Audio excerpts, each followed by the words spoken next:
Mouvement social en ligne de mire à la collectivité territoriale de Guyane, le syndicat UTG a déposé un préavis de grève illimité à partir de jeudi.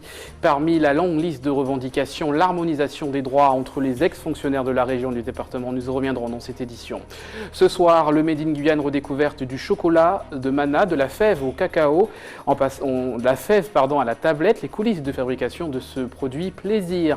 Et puis pour les gourmands, nous sommes allés à la recherche du miel de Guyane, un produit très rare en ce moment, en rupture de stock. Les 9 tonnes de production locale ne suffisent pas pour répondre à la demande des consommateurs. Bonsoir à tous et merci de suivre votre journal sur ATV Guyane. Pour la deuxième fois depuis son existence, la collectivité de Guyane doit faire face à un mouvement social. Le syndicat UTG a déposé aujourd'hui un préavis de grève avec une longue liste de revendications. On fait le point avec Stéphanie Puglici et Kerwin Alcide. En 9 mois d'existence, la création de la collectivité territoriale a connu quelques accros avec plusieurs débrayages. Mais la semaine prochaine, elle pourrait connaître son premier grand mouvement social à l'appel de l'Union des travailleurs guyanais. Le syndicat a déposé hier un préavis de grève illimité qui prendra effet jeudi prochain.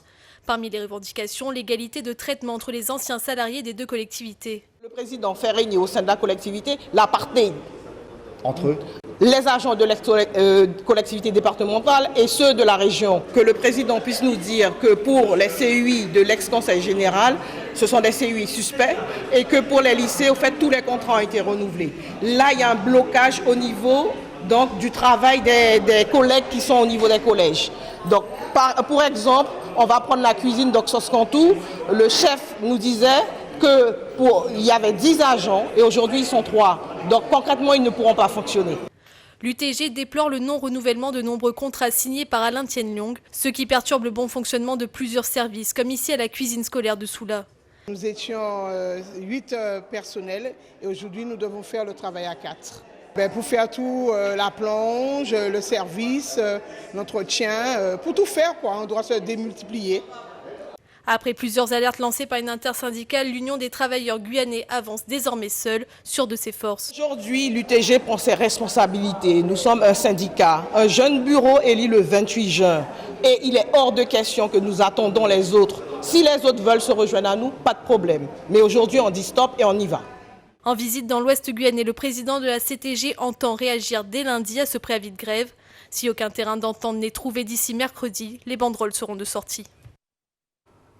Ouais, vous venez de l'entendre, le président de la CTG, Rodolphe Alexandre, n'a pas souhaité réagir aujourd'hui sur cette question. Il réagira donc lundi, mais on va d'ores et déjà essayer de voir un peu plus clair sur l'aspect juridique avec notre invité ce soir, maître Patrick Lingibé. Bonsoir. Bonsoir. Vous êtes avocat spécialisé en droit administratif. Vous avez préparé avec donc les élus et certains fonctionnaires la mise en place de cette collectivité, la collectivité territoriale de Guyane. On le rappelle, fusion entre le département et la région.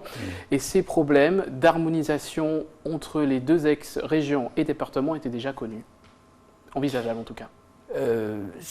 Oui, en fait, la loi, parce que il y a une loi qui est intervenue, c'est en octobre 2015, c'est la loi d'actualisation des droits outre-mer, qui effectivement, par plusieurs dispositions, à peu près une dizaine qui résultaient d'amendements parlementaires d'ailleurs, a préciser en fait les déclinaisons, anticiper les problèmes. Donc, notamment par exemple, pour rebondir sur le régime indemnitaire. Il faut savoir que le régime indemnitaire, c'est l'article 46 de la loi d'ailleurs d'octobre d'actualisation de l'outre-mer qui a prévu effectivement un différé du régime indemnitaire commun à la CTG. Alors pour éclaircir pour nos téléspectateurs, on rappelle juste que les salariés du département et ceux de la région avaient deux régimes indemnitaires différents, donc des régimes qui permettent notamment d'avoir un peu plus d'acquis sociaux. Et ces régimes indemnitaires sont en faveur des salariés de la région. C'est pour cela qu'on entend aujourd'hui ceux de l'ex-département protester. Il faut comprendre comment fonctionne un régime indemnitaire. Chaque collectivité adopte un régime indemnitaire. Donc l'ancienne région avait adopté un et l'ancien département un autre. Alors il se trouve qu'effectivement les agents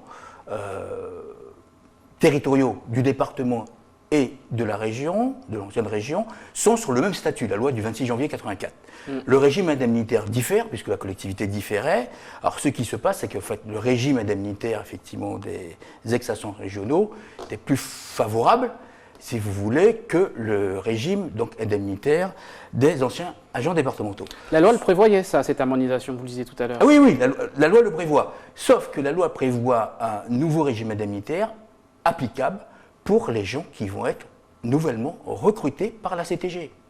Parce que pour le législateur, il n'était pas question d'imposer une harmonisation, ça poserait d'ailleurs des problèmes juridico-constitutionnels, on append directement, parce qu'il y a un effet financier massif, d'équilibrage, en fait, d'unification du régime pur et dur, en fait, du régime indemnitaire, en le fusionnant.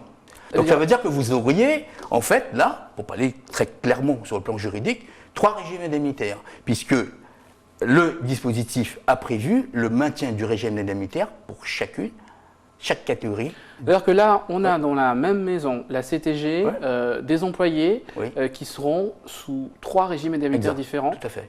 Est-ce qu'au niveau du droit, là, c'est vraiment ce qui est appliqué? Écoutez, le niveau du droit, qu'est-ce qu'il garantit? Vos droits, effectivement, constants, ce que la loi d'octobre 2015 a prévu.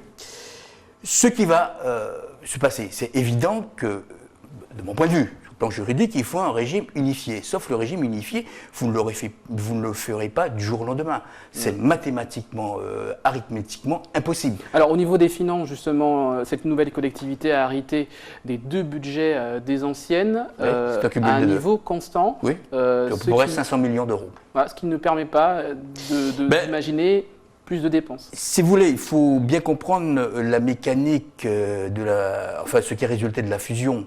Parce qu'on oublie un paramètre, c'est que le département, parce que c'est une première, il n'y a pas eu de fusion, les seules fusions que vous avez dans l'Hexagone, c'est la fusion des anciennes régions, donc à compétences particulières, à compétences égales, quoi. Là, vous avez effectivement une collectivité qui gère donc intérêt social, qui lui-même, effectivement, représente 145 millions d'euros. Ça représente à peu près 29% du budget de fonctionnement de la CTG.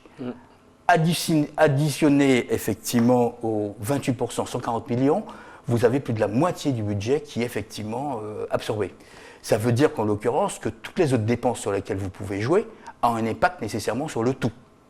Ça veut dire que le régime indemnitaire, c'est évident. Si vous haussez le régime indemnitaire d'un coup, vous aurez effectivement... C'est pour ça que le législateur ne l'a pas prévu de manière... Il a prévu un régime indemnitaire normal, parce qu'on comprenait très bien que dans une autre collectivité, puisque la collectivité territoriale de Guyane existe depuis le 1er janvier 2016, juridiquement.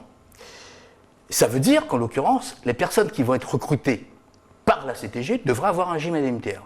C'est pour ça que, justement, donc une disposition, c'est l'article 46 de la loi d'actualisation d'octobre 2015, a prévu effectivement 9 mois pour adopter ce régime indemnitaire.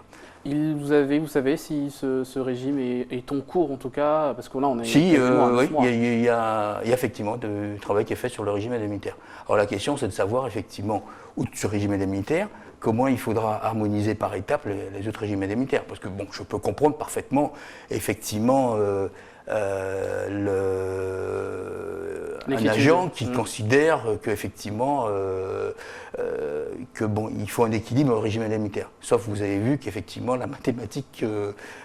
D'ailleurs, c'était présent, ça n'avait pas échappé, effectivement, au législateur, enfin, à ceux qui étaient à l'origine des 11 amendements, parce qu'il faut savoir les 11 articles qui a réglé le problème de la collectivité territoriale de Guyane et de la collectivité territoriale de Martinique, parce que vous avez le même problème là-bas, ont résulté uniquement d'amendements parlementaires, notamment sénatoriaux. Merci beaucoup, Maître Lingibi, d'avoir apporté cet éclairage juridique sur cette question du régime indemnitaire. Et bien évidemment, nous suivrons donc cette grève à la CTG à partir de la semaine prochaine. Je vous rappelle, un préavis de grève déposé par le syndicat UTG à partir de jeudi. Polémique maintenant avec une nouvelle sortie d'un responsable politique français sur le thème de la colonisation. Et c'est l'ancien Premier ministre François Fillon, et candidat à la primaire de la droite, qui a déclaré que la colonisation est un partage de culture. Tout de suite, on fait le point avec ce reportage de nos confrères d'ATV Martinique. Je vois depuis des années nos dirigeants ignorer l'histoire de France, ou n'en retenir que les événements qui renforcent leurs convictions partisanes. Non, la France n'est pas née en 1789. Non, la France n'est pas passée de l'ombre à la lumière en 1981. Non, la France n'est pas coupable d'avoir voulu faire partager sa culture aux peuples d'Afrique, d'Asie et d'Amérique du Nord. Non, la France n'a pas inventé l'esclavage. Des propos tenus dimanche dernier lors d'un meeting dans la Sarthe, le département d'origine de François Fillon. Le discours aurait pu passer inaperçu dans les mois médiatiques autour de la démission d'Emmanuel Macron, mais c'était sans compter sur l'omniprésence des réseaux sociaux. Sur Twitter, les réactions ne se sont pas faites attendre. Pour Fillon, la colonisation n'était pas mauvaise. Préfère parler de partage de la culture française en Afrique. LOL. Ce remixeur de Fillon, maintenant esclavage et colonisation, c'était la France qui partage sa culture. Des internautes ont même été jusqu'à grimer l'ancien Premier ministre en Adolf Hitler. La toile a été rattrapée par les associations françaises. Ce matin, le Conseil représentatif des associations noires a expressément réclamé l'exclusion de François Fillon du parti Les Républicains. À l'échelle locale, aucun représentant de la droite n'a souhaité s'exprimer sur le sujet, certains le qualifiant d'anecdotique, d'autres jugeant que ces propos n'engagent que le candidat Fillon et non l'ensemble d'un parti. Pour l'historien Gilbert Pagot, il s'agirait surtout d'une erreur stratégique, motivée par l'envie de rallier un certain électorat. Il est en train de se battre sur l'électorat d'extrême droite et l'électorat de la droite dure. Je crois qu'il ne faut pas réagir simplement en termes de sensibilité. Il faut réagir pour se battre pour que l'histoire soit connue, que la vraie histoire soit connue. Alors il y a une phrase dans la déclaration de Fillon, il dit on nous apprend à mépriser notre histoire. Moi je crois que ce n'est pas vrai, on n'apprend pas à mépriser l'histoire, mais on doit apprendre ce qu'a été l'esclavage, ce qu'a été la colonisation, ce qu'a été l'écrasement d'un certain nombre de peuples. Aujourd'hui, 4e dans les sondages à la course à la primaire Les Républicains, François Fillon a déclaré quitter la politique en cas de défaite. C'était hier et comme en Guadeloupe, en Guyane, en Guadeloupe, les familles ont vécu cette journée chargée avec parfois un peu de stress. Vous voyez ce reportage de nos confrères d'ATV Guadeloupe. Dernier préparatif pour Alicia qui effectue sa première rentrée au lycée Berthen Jubiner du Lamentin. J'ai pris un petit déjeuner, j'ai refait mon sac et je me suis préparée et là j'attends l'heure pour partir. Une étape un peu stressante. Ça fait bizarre, je stresse un peu. Sa mère ne pourra pas l'accompagner car c'est aussi la rentrée de ses petits frères. Elle lui a donc prodigué quelques conseils pour mieux appréhender ce jour. Il faut qu'elle apprenne de ne pas faire d'amis, parce que les amis, ce n'est pas les bons machins, comment dire. Mais il faut qu'elle apprenne. Parce que si elle veut le métier qu'elle veut faire, il faut qu'elle apprenne. Parce que je ne l'envoie pas pour aller se tourner les doigts, il faut qu'elle apprenne, il faut qu'elle ait un métier dans sa main après. C'est sa cousine qui l'accompagnera. À l'approche du lycée, le stress se fait un peu plus ressentir. J'ai peur. Pourquoi? Je stresse. Après le discours du proviseur qui rappelle les règles de vie en milieu scolaire. Nous sommes avant tout là pour que les enfants réussissent. Donc j'ai rappelé aux parents leur rôle, j'ai rappelé aussi aux élèves qu'ils doivent être sérieux. Ils ont fait un choix de venir au lycée de Berthen Jubiner du Lamentin, dans une voie professionnelle qu'ils ont choisie. Donc j'espère qu'ils seront sérieux, qu'ils seront attentifs et que les parents seront aussi là pour nous aider à les encadrer et à les emmener à la réussite. Les classes sont formées, le premier contact avec le professeur principal est effectué. C'est le soulagement pour Alicia. J'avais peur, mais après ça allait. Je sens que ça va bien se passer. Dès lundi, les cours commenceront pour la jeune fille, ainsi que pour les 900 autres élèves du lycée Berthen Jubiner. Ouvrons une petite page gourmandise dans ce journal, d'abord avec les coulisses de la fabrication du chocolat de Mana. Depuis plusieurs années, il ravit les consommateurs. De la fève à la tablette, c'est un reportage Made in Guyane. Regardez. Alors ce sont les fèves de cacao, deuxième jour de fermentation. Drupa est agrotransformatrice. De l'arbre à la tablette, elle transforme le cacao en chocolat. Après la récolte des cabosses, la fermentation de la pulpe et des fèves est une étape primordiale. Elle sert donc à développer les précurseurs d'arômes en fait du cacao. C'est une étape très importante. Voilà, si on n'effectue pas en fait tous les arômes du cacao ne ressortent pas en bouche quand on fabrique le chocolat. Drupa travaille avec 2 variétés de cacao, des fèves de Trinitario importées de Trinidad et du Forastero de Guyane, issu d'une plantation abandonnée près de Mana. L'humidité est la principale contrainte. Si pendant la saison sèche, le séchage des cabosses prend 1 semaine, en saison des pluies, c'est 2 à 3 fois plus. Voilà, il faut s'adapter, je pense. C'est bien sec et prêt à être torréfié. Ça dépend en fait de chaque chocolatier, chaque personne en fait a sa recette de torréfaction. Moi j'ai opté pour une torréfaction douce, à longue durée voilà, ça permet d'avoir un goût unique qu'on a déterminé à l'avance. On voit que c'est bien torréfié au toucher déjà, la fève elle est beaucoup plus friable et à l'odeur. Voilà, donc là c'est bien torréfié comme il faut, voilà, pas trop corsé ni pas assez, on a le goût du cacao qui ressort. Après la torréfaction, les fèves subissent pendant plusieurs jours toute une série de transformations. Un savoir-faire que Drupa a appris en autodidacte. Avant de se consacrer pleinement au cacao, elle était infirmière. Je savais qu'un jour ou l'autre, mon parcours me ramènerait vers la terre. Et donc j'ai eu la chance de faire une formation agricole il y a 3 ans de cela à la MFR de Mana. Et au cours de cette formation, j'ai rencontré la cabosse de cacao. Et en fait, je suis tombée amoureuse de cette cabosse et depuis, je n'ai eu de cesse en fait, que de savoir transformer cette fève en chocolat, en cacao. Ce qui me plaît avec cette matière, c'est de voir toutes les transformations qu'elle peut subir avant d'arriver dans le palais des gens et de voir le bonheur que les gens ont à déguster ce produit. On essaye donc dans un bain-marie froid de descendre la température entre 32 et 31 degrés pour que justement le chocolat, une fois moulé, puisse être croquant, brillant et cassant. Et voilà, qui ne fonde pas sous la main quand on le prend. Drupa produit en moyenne 300 tablettes de chocolat par mois et autant en poids de mignardise. Le tout chez elle, à la maison. Elle a fait une demande de subvention pour pouvoir construire un vrai atelier. L'objectif ? Doubler sa production, pour le plus grand plaisir de nos papilles. C'est un chocolat qui est fait avec beaucoup de passion, du début jusqu'à la fin. Si ça explose dans la bouche de la personne qui le mange, bah c'est gagné. Voilà. Et le pari est réussi. T'es gourmande. Et pour ceux qui préfèrent le miel de Guyane, vous l'avez remarqué, il est en rupture de stock et selon les apiculteurs, cela arrive tous les 3 ans. Mais ne vous inquiétez pas, la production a repris et les premiers arrivés seront les premiers servis. Regardez. Ne le cherchez pas dans les grandes surfaces, ni sur les étals des marchés. Depuis plusieurs semaines, le miel de Guyane est en rupture de stock. C'est la pénurie de miel en Guyane. Il n'y a plus de miel maintenant parce que ce n'est pas la Guyane seulement. J'ai vu justement à l'information, il y a des endroits en France aussi où il n'y a pas. Donc c'est comme ça, il y a des pénuries. Donc il faut faire avec.